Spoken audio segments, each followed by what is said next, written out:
लोक जनशक्ति पार्टी दो गुटों में बटा नहीं है।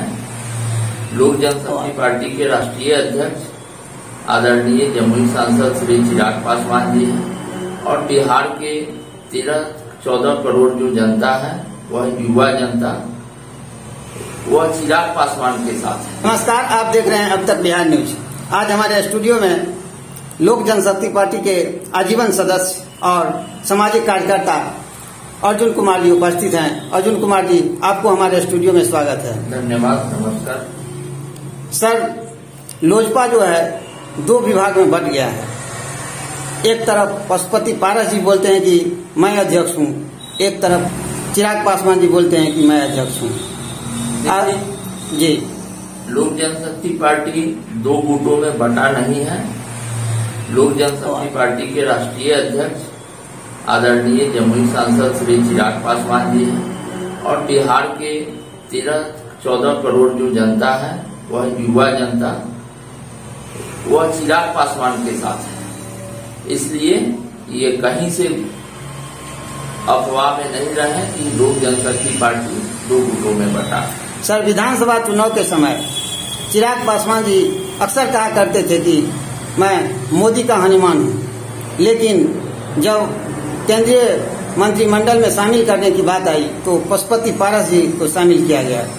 देखिए, हमारे आदरणीय सांसद, युवा सांसद वाकई में मोदी के हनुमान हैं, लेकिन जहाँ तक बात है कि परिवार से अलग करके माननीय सांसद मंत्री को पशुपति कुमार पारस जी को मंत्री बनाया गया, तो इस पर यह है कि ये तो उनका सोच होना चाहिए कि जो व्यक्ति पर लगातार किसी परिवारवाद का आरोप लगता रहा, फिर भी वह अपने साथ परिवार के सभी सदस्यों को, समाज के सभी सदस्यों को, ओबीसी, पिछड़ा, अति पिछड़ा, दलित, महादलित सभी को लेकर चलने का काम किए माननीय स्वर्गीय रामविलास पासवान जी। लेकिन तनिक छुक में थोड़ा सा लालच, बस अगर ये मंत्री बने हैं तो ठीक है, ये उनकी अपनी राय है, लेकिन ऐसा नहीं होना चाहिए। सर, रामविलास पासवान जी ने अपने भाई के लिए बहुत कुछ किया और जमीन से लेकर ऊंचाई तक ले गए, लेकिन रामविलास पासवान जी की मौत के बाद अचानक इस तरह की घटना क्यों हो गई? देखिए, अब कोई किसी के बारे में तो ऐसे जानता नहीं है कि बाद में कौन क्या करेगा, लेकिन जिस तरह हमारे मंत्री स्वर्गीय रामविलास पासवान जी सबों का साथ, सबों का विकास किए, इनका एक नारा था कि मैं उस घर में दिया जलाने चला हूँ जहाँ सदियों से अंधेरा है। तो ये वाकई में यह शख्स सेकेंड अम्बेडकर का रूप लेकर और गरीबों का जो उत्थान किए, हर तबका जो विपरीत परिस्थिति में जाकर और वह दर्जा प्राप्त कराए, चाहे ओबीसी हो, अल्पसंख्यक हो, ये SC ST हो, या स्वर्णों को जो 10% आरक्षण का लाभ आज मिल रहा है, वह भी स्वर्गीय रामविलास पासवान जी का ही देन है। अब जहाँ तक सवाल है कि उनके पढ़ाई, तो ये पहले भी बताया कि वो तनिक सुख के लिए इस तरह किए हैं, उनको नहीं करना चाहिए। अगर किए हैं तो अपने बड़े भाई के पुत्र से सब लोग राय मशवरा ले लेना चाहिए कि हाँ हम है तो मंत्री वही बनते, उसमें कोई दो राय नहीं है, ठीक है।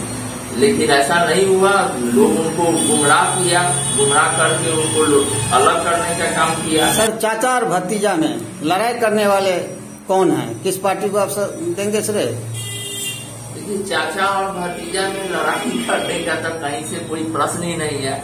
जहाँ तक बात है कि अधिकार का, तो वह अधिकार हमारे युवा सांसद श्री चिराग पासवान जी का ही है और कहीं से दो राय नहीं है कि इसमें चाचा कुछ हस्तक्षेप करें, ठीक है, उनका जो कार्यकाल है उतना दिन वो रहेंगे, वह बिहार की जनता युवा सांसद के साथ ही है और रहेंगे। सर, रामविलास जी बस्ती है, उसमें मोदी, नीतीश को बुलाया गया है, सत्ता और विपक्ष में जितना भी बैठे हुए हैं, इस पर आप क्या कहेंगे राजनीतिक रूप में?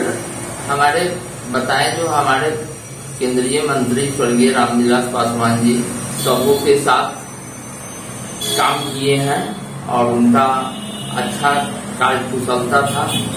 तो इसमें ये बरसी कार्यक्रम है, इसमें हम भी इन्वाइट हुए हैं, हमें भी मतलब कार्ड आया और सब लोगों को कार्ड गया है। तो इसमें आपको इससे राजनीति का कोई लेना देना नहीं है, ये सब लोग मिलके उनको पुष्प अर्पित करेंगे और इसमें सभी पार्टियां आए। ये तो बरसी कार्यक्रम है, लेकिन इसको राजनीतिक रूप में भी जनता देख रही है। ऐसा कुछ नहीं